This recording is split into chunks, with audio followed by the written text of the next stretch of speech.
Sultan's daughter, she made a special request that after the construction of this big, beautiful, grand masjid is finished, she wanted to be the first one to go into that masjid and pray 2 rak'ahs in the musalla with no one else there. So this was the request of the princess. So as the masjid is finished, the construction workers leave, and this one construction worker, he was falling behind. He was late, and he didn't realize that everyone else had already left. And they had allowed the princess into the masjid to go pray. So as he's leaving, he catches a glimpse of the princess inside the musalla of the masjid praying 2 rak'ahs of nafl. And the scene was just so incredible to him. It was such an amazing scene. And he basically just fell in love with the princess. It was just a very beautiful image to him, and he fell in love with her. And it became more than that. He became infatuated with her. So when he came home, he told his mother about what had happened, and he said, "You have to go to the sultan and ask for the princess's hand in marriage." And the mother said, "I can't do that. You're a construction worker. No one's like, the sultan's not going to have his daughter marry you." But this construction worker became infatuated. He couldn't work, he couldn't think, he couldn't eat, he couldn't sleep. He was just in a miserable state.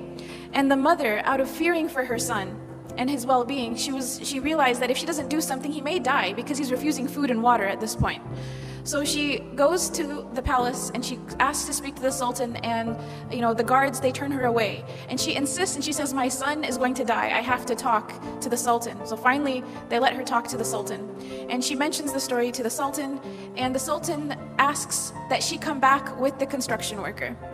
So they come back together, and he tells the construction worker, after everyone leaves the masjid at nighttime, after Isha prayer, you have to come and pray qiyam in this masjid for 40 nights. If you come and pray qiyam in this masjid for 40 nights straight, I will let you marry my daughter. And he said, there will be someone there to make sure that you come.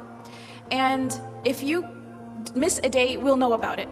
So in 40 days, if you fulfill your end of the bargain, I will let you consider my daughter for marriage. So the construction worker is excited. This is a chance at life. So he goes the first day, and he prays qiyam in the masjid after everyone leaves. And he goes the second day and the third. And after a few weeks, he notices that he's getting better. He's eating again, he's drinking again. He cares about life again. And eventually, he starts to really, really enjoy coming to the masjid and praying qiyam when everyone else has left. To such an extent that he starts to pray to Allah, that Allah never takes away these beautiful moments that he has with him, alone in solitude, praying to him in the night.